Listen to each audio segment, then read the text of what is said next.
Hi, Kumar here, and now we're going to be going over Strategy 1 Short Trade Overview.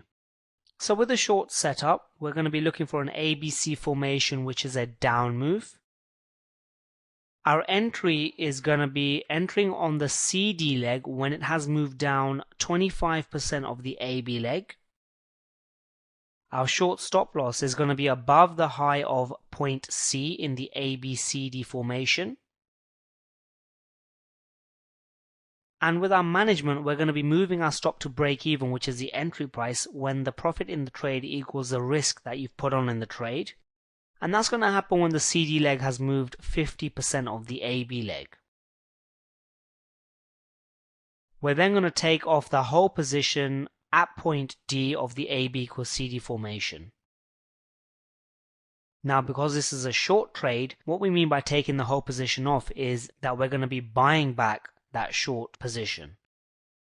So at point D, however much we sold at the entry price, we're going to be buying back that much at point D. So we're going to be flat in the market at point D, and we're going to take whatever profit there is there.